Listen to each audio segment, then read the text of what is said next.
काली नदी में स्नान कर। जय मां काली साथियों, इस प्रस्तुति में मैं आपको ले जा रहा हूं 12,000 फीट की ऊंचाई पर स्थित मां काली के उस धाम पर, जहां पर काली नदी मां के चरणों को स्पर्श कर उत्पन्न होती हैं और जहां कैलाश मानसरोवर जाने वाले भक्त माता के सर्वप्रथम यहाँ पे दर्शन करते हैं।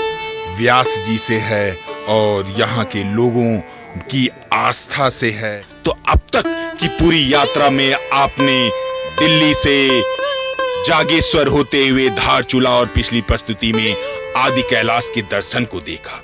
अब हम आदि कैलाश से वापस गुंजी आते हैं। गुंजी वह स्थान है जहां पे हम रुके हुए हैं। सुप्रभात साथियों, एक और सुबह गुंजी में, और कल रात यहाँ पे थोड़ी सी बर्फबारी भी हुई थी। अब तक की कई प्रस्तुतियों में आपने आदि कैलाश की यात्रा देखी और पिछली प्रस्तुति में आदि कैलाश महादेव के दर्शन किए। दर्शन करने के बाद हम उन्हीं रास्तों से वापस गुंजी की तरफ बढ़ चले। थोड़ा सा अलग रोमांच होता है पहाड़ों से जब गाड़ियों से आप नीचे उतरते हैं। फिलहाल इसको छोड़ते हैं, गुंजी गांव की तरफ हम बढ़ते हैं। बीच में कुटी गांव पड़ता है। थोड़ा देर हम रिवर बेड पे रुकते हैं, प्रकृति का आनंद लेते हैं और नदी के कलकल ध्वनि को सुनते हुए उसके संगीत को बढ़ चलते हैं। और रास्ते में गुंजी गांव से ठीक 3 किलोमीटर पहले नावी विलेज के स्थानीय शिवालय पर हम पहुंचते हैं, क्योंकि यह शिवालय प्रकृति की गोद में बसा हुआ बहुत ही सुंदर शिव जी का मंदिर था, जिसमें नंदी जी और महादेव के लिंग स्वरूप की पूजा अर्चना, जलाभिषेक करते हैं। हम वहां पर प्रार्थना करते हैं और वहां की शांति का अनुभव कुछ देर ठहर कर महसूस करते हैं।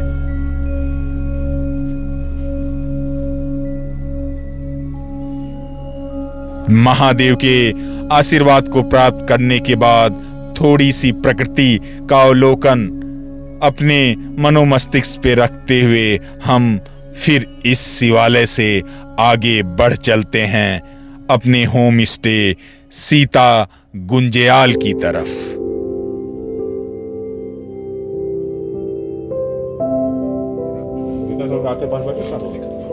सुबह बिना इनर की जहाँ भी नहीं,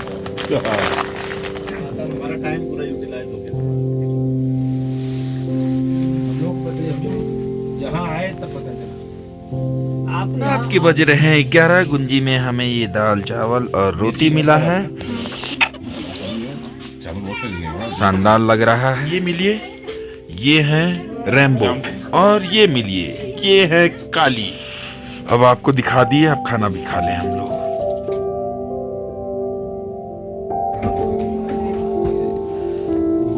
आप यदि आदि कैलाश आ रहे हैं तो अच्छे खासे गर्म कपड़े आप अपने साथ रखें, अन्यथा आपको ठंड लगना तय है।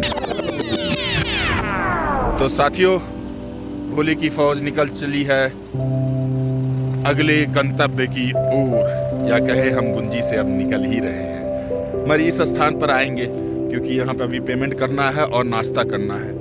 यहाँ से 18 किलोमीटर का पूरा सफर है।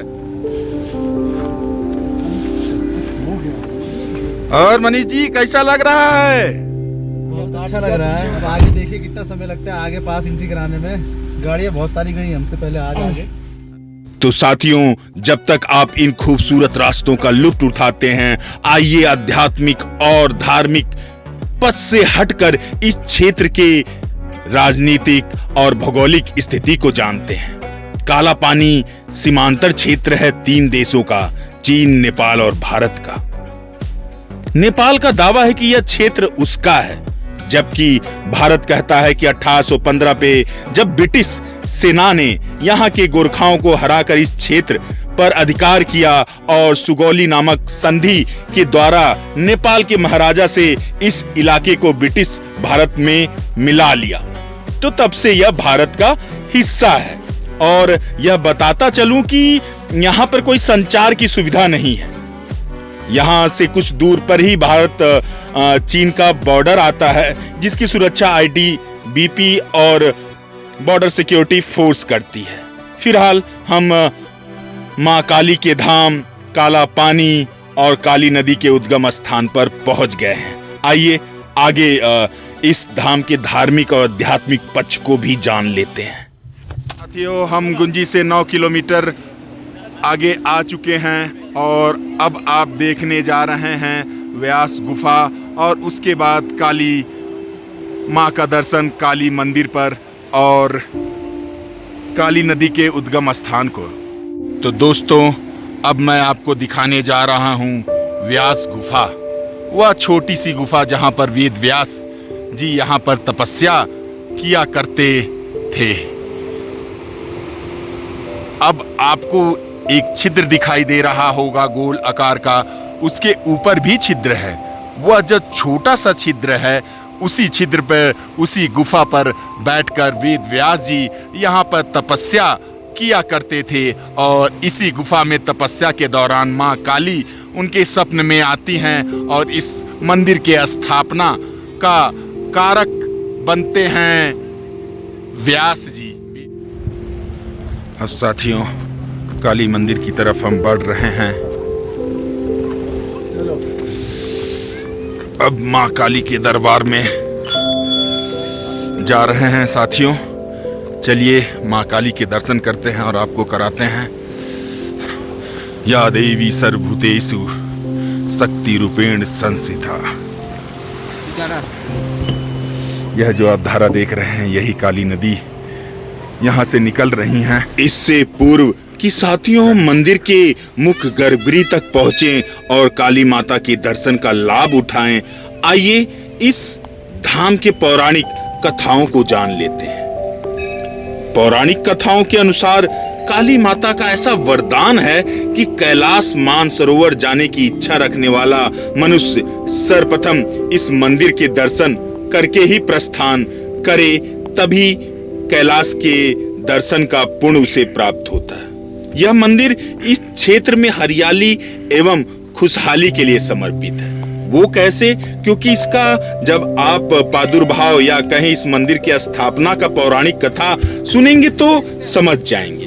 तो उस समय वेद व्यास जी यहाँ पे तपस्या कर रहे थे। इससे पूर्व मैंने आपको व्यास गुफा दिखाया जो इस मंदिर के विपरीत दिशा में ही है।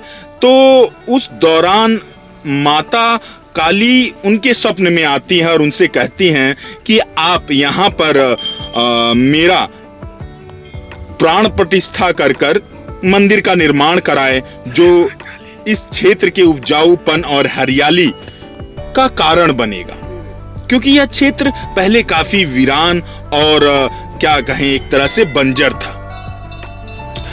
तो माता का स्थापना या मंदिर का कहें एक तरह से स्थापना व्यास जी करते हैं और आगे जाकर यह क्षेत्र खुशियों और खुशहाली और उपजाऊपन से समृद्ध हो जाता है। तीसरा तथ्य जो आगे आप जाके देखेंगे इस प्रस्तुति में, जब आप इस मंदिर के परिदृश्य को मैं दिखाऊंगा, तो काली नदी का उद्गम स्थान काली माता के चरणों को स्पर्श करते हुए आरंभ होता है, जो इसे बेहद पवित्र बनाता है। स्थानीय लोगों के लिए तो यह पूजनीय और पवित्र स्थल है, क्योंकि मंदिर को काली माता के पूजने के रूप के अलावा यहाँ पे अपने दिवंगत प्रियजनों की अस्थियों का विसर्जन वह करते हैं और अपने स्मरण के प्रतीक के रूप में स्मृति पटल की स्थापना भी करते हैं। ओम त्र्यंबकं यजामहे सुगंधिं पुष्टिवर्धनम् उर्वारुकमिव बंधनान् मृत्युर्मुक्षीयमामृतात्। ओम नमः शिवाय। तो यह स्थान जो देख रहे हैं साथियों, यही है काली नदी के उद्गम का स्थान।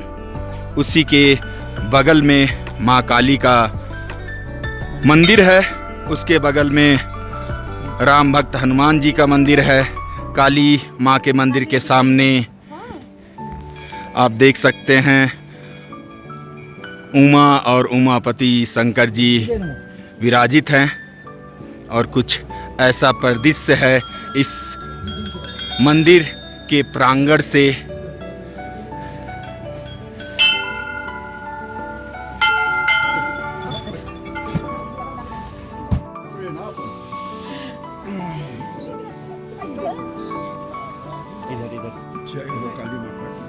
किती छोटी आहे इथे पुढे बघ कशी मोठी आहे.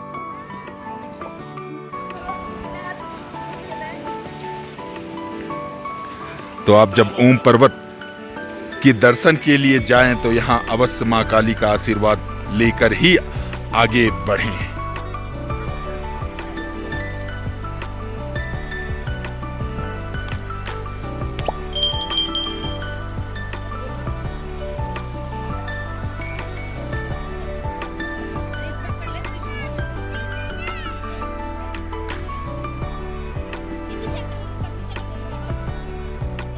साथियों, काली नदी के उद्गम स्थान और माँ काली के इस धाम से अब आपसे विदा लेने का समय आ गया है। तो चलिए मिलते हैं ऐसे ही किसी ऐतिहासिक और धार्मिक स्थानों के साथ। तब तक के लिए अपना प्यार बनाए रखें इस चैनल पर। Please like share and subscribe the channel Donkey Monkey Traveller guys.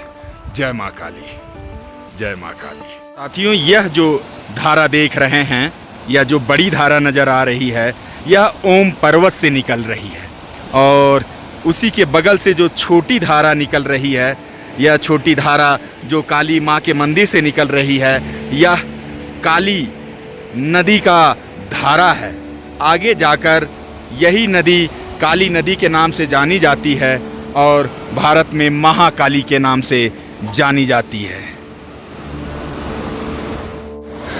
काली मंदिर के सामने व्यास गुफा के सामने हमने काली नदी में स्नान कर अपने आप को तरोताजा भी कर लिया। यह बहुत ही ठंडा पानी है यहाँ का। काला पानी में ड्राइवर साहब परमिट चेक करा कर आ गए हैं, तो यहाँ पर भी लगभग 1 से 1.5 घंटा लग जाता है परमिट चेक होने में।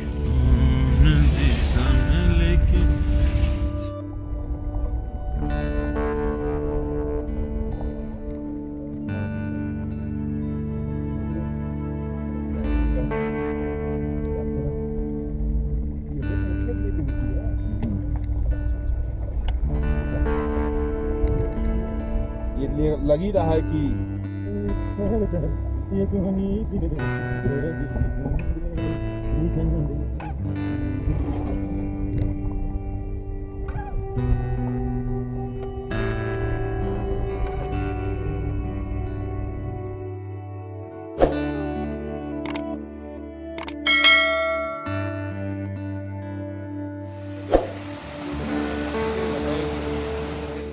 एक तरफ सूर्य देव निकले हुए हैं और एक तरफ चंद्रमा निकले हुए हैं।